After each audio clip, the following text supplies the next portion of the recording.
إن الحمد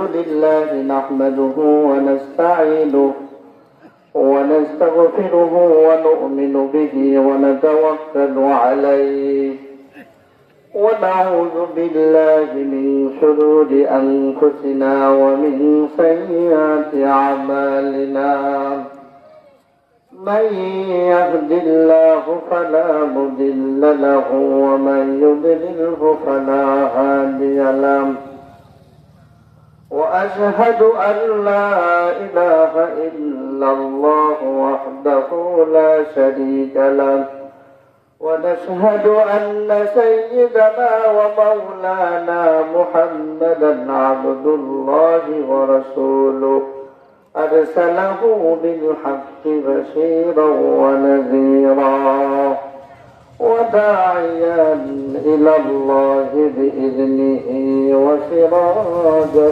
منيرا قال الله تعالى في الفرقان العظيم قل إن كنتم تحبون الله فاتبعوني يحببكم الله ويغفر لكم ذنوبكم والله غفور رحيم وقال رسول الله صلى الله عليه وسلم لا يؤمن أحدكم حتى أكون أحب إليه من والده وولده والناس أجمعين وقال شان حبيبك يا رسول الله إن الله وملائكته يصلون على النبي يا أيها الذين آمنوا صلوا عليه وسلموا تسليما اللهم صل على محمد وعلى آل محمد كما صليت على إبراهيم وعلى آل إبراهيم إنك حميد مجيد اللهم بارك على محمد وعلى آل محمد كما باركت على إبراهيم وعلى آل إبراهيم إنك حميد مجيد بلغ العلا بكماله كشف الدجى بجماله حسنت جميع خصاله صلوا عليه وآله একদিন তোমার নাম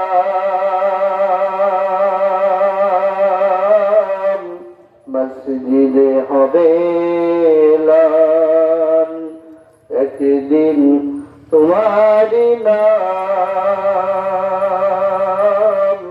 মসজিদে হবে এলান তৈরি থেকো তৈরি রেখো কবরের সামান একদিন তোমার নাম মসজিদে হবে এলান সকলে বলে আলহামদুলিল্লাহ। তো রব্বে কারীম আল্লাহ তাআলা আমাদেরকে দুনিয়ার সমস্ত ঝামেলা থেকে পারে করে দ্বীনি এক মজমার মধ্যে আসা তৌফিক দান করেছেন, এই জন্য শুকরিয়া আদায় করি, বলি আলহামদুলিল্লাহ।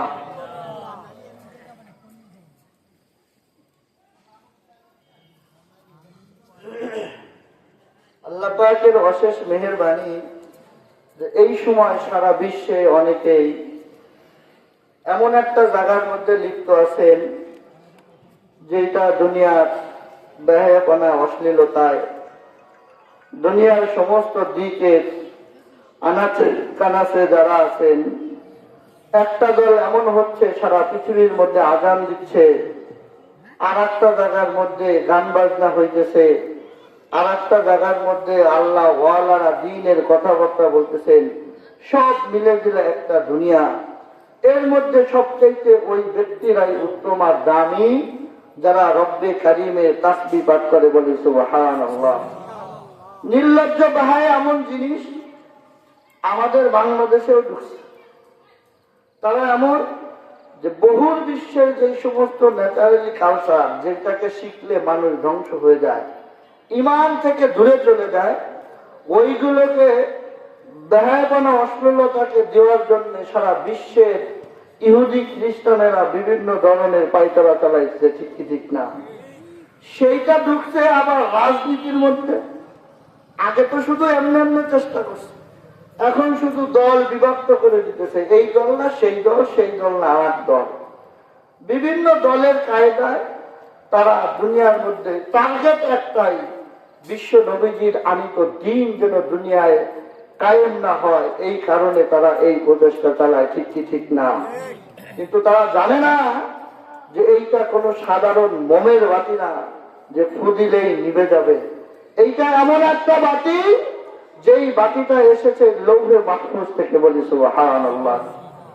বাতিটা পাঠিয়েছেন আল্লাহ তাআলা, যেন সেই বাতিটাকে নিবানোর মতো ক্ষমতা কোন আদম সন্তানের আদৌ দুনিয়ার মধ্যে জন্ম হয় না, ঠিক কি ঠিক না?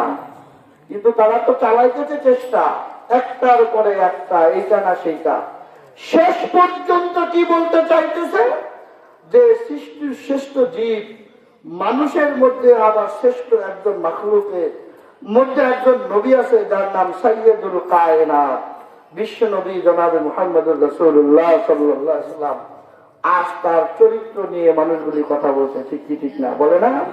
কয়েকদিন আগেও বলছেন, জিনাকে না সৃষ্টি করলে দুনিয়াই হতো না। আল্লাহ তাআলা জান্নাতও বানাইতেন না, জান্নাতের প্রয়োজন নাই। আল্লাহ কারীম আল্লাহ তাআলা জাহান্নামও বানাইতেন না, প্রয়োজনটা কি তাদের? কিন্তু সেই মহামানবকে এই ভূমণ্ডলে বাগানে আসবে আর পাঠাবেন, এই কারণে রব্বে কারীম সার্থক আসমান বানিয়েছে, বলেন সুবহানাল্লাহ। কিন্তু জোরে সোরে কই, মানে কি আবার কথা না বললে বুঝি কি? বললে কি চলে এক জায়গা কথা বলতেছি, এটা কথা কয় না। তার কারণ কি? ওই সৌদি আরবে তো হয়েছে, এখন গেছে নতুন সৌদি আরবে, তো দেখা যায় সব আরবি। এখন ওরা তো বলে হিনা তার এদিকা, এমনি বলে না, এমনি বাড়ি টেলিফোন দিছে, সব আরবি, খালি আজানার একামত বাংলায়, আজানার একামত বাংলা। অন্ত তার মানে নাকি? আর মানে হলো যে এই না জানে আজানার একামত বুঝে, ওই যে বাংলাদেশে দিছে না আল্লাহু আকবার আল্লাহু আকবার, আজান দিছে তো বুঝছে এটা আজান, একামত দিছে মসজিদে গেছে আল্লাহু আকবার আল্লাহু আকবার একামত দিতেছে তো বুঝছে। কিন্তু বাকি যা ওরা যে আরবিতে যা বলে কিছু বুঝে না। এই জন্য বলছে যে সব আরবি, আজানার একামত বাংলা। আসলে কি কথাটা ঠিক নাকি? সেটা কি বুঝছেন? তাহলে কথা টথা না করলে বুঝবো কি যে বুঝতেছেন নাকি? কথা টথা বলতে হবে। দুনিয়ায় এমন একটা জায়গা, যেই জায়গাটার মধ্যে কোনোদিন কোনো মানব থাকতে পারে নাই। স্বৈরাচারী কন, অস্বৈরাচারী কন, ভালো কন, মন্দ কন, সমস্ত মানুষের মালিকে তাকে সারা দিয়ে দুনিয়াতে চলে যাইতে হয়েছে, ঠিক কি ঠিক না? কিন্তু যে আসেন যতদিন, আপনার আখলাক আর চরিত্র দিয়ে মানুষগুলি যদি বুঝে যে আপনার আখলাক এত ভালো, জানাজার নামাজে পড়ানোর সময় একটিবার হলেও বলে মালিক, যেই লোকের জানাজা পড়বো তার তাকবীরের সাথে এই লোকটা ভালো ছিল, বলেন না সুবহানাল্লাহ। যদি দাঁড়িয়ে দাঁড়িয়ে আপনার ভিতর গলে অনীহা আসে যে আল্লাহ লোকটারে নিচে তো বাঁচতো, কপাল গুলা দুনিয়ার জ্বালান জ্বালাইছে কিনা, কপাল গুলা কি করছে? দুনিয়ার জ্বালাইছে। এই জন্য এইটারে আল্লাহ নিচে তো ভালো করছে। সাক্ষী কয় প্রকারে বলেন? সাক্ষী দুই প্রকার হয়ে গেল না, একটা ভালো আর একটা মন্দ। জেল ফাঁস দুনিয়ার যত কিছু বলেন, সমস্ত কিছুই দুইটার উপরে বিভক্ত। একটা জায়গায় যায় ভালো সাক্ষী দিবেন তো মাপ পায়ে যাবে, একটা জায়গায় যায় মন্দ সাক্ষী দিব তো তার জেল হয়ে যাবে। কিন্তু পরকালীনও ঠিক তাই। যদি কিয়ামতের ময়দানে রব্বে কারীম আল্লাহ তাআলার হাবিব কিবরিয়া সাইয়্যিদুল আম্বিয়া তিনি আমাদেরকে যদি সুপারিশ করেন আর নেক নজর রব্বে কারীমের পড়ে, তো তো ওই ব্যক্তি কামিয়াব, বাকি যারা তাদের যাইতে হবে কোথায়? জাহান্নামে। রব্বে কারিমকে আমাদের দিন বলবে রকম তুমি আজওয়াজান সালাসা, ওইদিকে যাইতেছি করে। যেহেতু মসজিদের ওয়াজ, মসজিদের কথাই কন। আজকে মসজিদগুলোর মধ্যে রাজনীতি ঢুকছে না? সভাপতি আমাকে দিল না কেন? ঝামেলা। আমাকে এই দিল না কেন? সমস্যা। ওই ইমাম রাখলো না কেন? ঝামেলা। কিন্তু আসলে কি যেই ঘর, এই ঘর মালিকের ঘর, বলেন সুবহানাল্লাহ। দুনিয়ার মধ্যে আমাদের কোন ঘরগুলি কত প্রকারের সাজান, কিন্তু দেখেন তো মসজিদগুলোর অবস্থা। মসজিদে গেলে মনে হয় কি যে আফ্রিকার জঙ্গলের মধ্যে আছে। কেন? পরিবেশ সুন্দর করতেছি না কেন? ঋষাঋষিতে আমার দায়িত্ব না, অদায়িত্ব কার? ওমর ফারুক রাদিয়াল্লাহু তাআলা আনহু মসজিদে নববীর মধ্যে কাঁদতেন, আরে আমি কি এই ঘরের খাদেম হইতে পারবো নাকি? বলেন না সুবহানাল্লাহ। মালিক আদম সন্তানকে সৃষ্টি করেছেন, বলছেন উসজুদু লি আদমা, সবাই সিজদা করছেন। ফাসাজাদু, একটা গ্রুপ আর একটা দল সিজদা করে নাই। সেই দলটার নাম, সেই ব্যবস্থা একটা লোকের নাম আল্লাহ তাআলার একজন মদ্দুদ, তিনি হলো হযরত এরকম মদ্দুদ, তিনি সেই ব্যক্তিকে লানত প্রাপ্ত হয়েছেন আল্লাহ তাআলার আদমকে সিজদা না করার কারণে। এবার বলেন ইসলাম মাইনে না না মাইনে? ইসলাম তো শান্তির ধর্ম, মানছে না না মানছেন? যে মানছে তে কামিয়াব, যে মানতে পারে নাই কামিয়াব হতে পারে নাই। রব্বে কারীম আল্লাহ তাআলা দুনিয়ার মধ্যে নবীকে আনবেন তো বাগান সাজাইছে। আল্লাহ রাসূল সাল্লাল্লাহু আলাইহি ওয়াসাল্লামকে দুনিয়ার মধ্যে থেকে নিয়ে গেছেন আরশে আজিমের মধ্যে। বলেন না সুবহানাল্লাহ। আরো জোরে কোন সুবহানাল্লাহ। রব্বে কারীম আল্লাহ তাআলা তার হাবিবকে নিয়ে যাচ্ছেন সাতবক আসমানের উপরে, যেই জায়গাটার মধ্যে লৌহে মাহফুজ, আল্লাহ তাআলা থাকেন আরশে আজিম। এই জায়গার মধ্যে রব্বে কারীমের হাবিবকে নিয়ে যাচ্ছেন কেন? বলে নবীজি সাল্লাল্লাহু আলাইহি ওয়াসাল্লামকে দিবেন দুনিয়ার মধ্যে এমন একটা আখলাক আর চরিত্র দুনিয়ায়, যেটা উম্মতি মুহাম্মাদের জন্য কামিয়াব হয়ে যায়। বলেন সুবহানাল্লাহ। নবীজি সাল্লাল্লাহু আলাইহি ওয়াসাল্লামকে আল্লাহ তাআলা বুরাক পাঠিয়ে দিয়েছেন, এই রফরফ নামক একটি বুরাক, এরকম যেই জিবরাইল একটা বাহন নিয়ে আসছেন, পথ প্রদর্শক হচ্ছে জিবরাইল। যিনি যাবেন এই ব্যক্তির নাম বিশ্ব নবী জনাবে মুহাম্মদুর রাসূলুল্লাহ সাল্লাল্লাহু আলাইহি ওয়াসাল্লাম। যিনি নিবেন এই ব্যক্তির নাম হচ্ছে জিবরাইল, আর একটা নাম হচ্ছে রুহুল আমিন। আর যিনি বুরাকের মধ্যে চড়ে মালিকের সঙ্গে সাক্ষাৎ করতে যাবেন, তিনি সাইয়্যিদুল কায়নাত ফখরুর রাসূল জনাবে মুহাম্মদুর রাসূলুল্লাহ সাল্লাল্লাহু আলাইহি ওয়াসাল্লাম যাচ্ছেন দান দরবারে। তিনি সকলের মালিক, নবীজির মালিক, আসমানের মালিক, জমিনেরও মালিক। বলেন না সুবহানাল্লাহ। নবীজি রওনা হচ্ছে, পথিমধ্যে একটা দল, তিনি ফেরেশতা, এই দলের আল্লাহর কাছে রব্বে কারীমের দরবারে আল্লাহ রাব্বুল আলামিনের কাছে মুনাজাত করতেছেন। কি? পরওয়ারদিগার, আমরা কি? বলে ফেরেশতা, আমরা আমাদের কাজ কি? আপনার অনুগত করা, ডিউটি করা, যেই কাজ দিবেন তা। কিন্তু আমরা যাচ্ছি যার উসিলায় আমাদেরকে বানিয়েছেন, সেকে বিশ্বনবী জনাবে মুহাম্মদুর রাসূলুল্লাহ। তিনি আপনার দরবারে এই পথ দিয়েই যাবেন। মালিক আমরা কি চাই তার একটি নজর, তার চেহারা মোবারক দেখার জন্য। বলেন না সুবহানাল্লাহ। বুঝতেছেন না? না বুঝতেছেন না আল্লাহই জানে।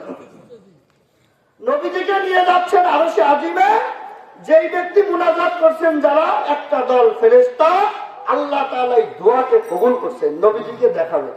কিন্তু নবীজি সাল্লাল্লাহু আলাইহি ওয়াসাল্লামের যাবেন এই মুহূর্তে ফেরেশতাদেরকে ডেকে নিছেন, ডেকে বলছেন তোমাদের সূরতে আমার নবীকে দেখা যাবে না। কি হবে?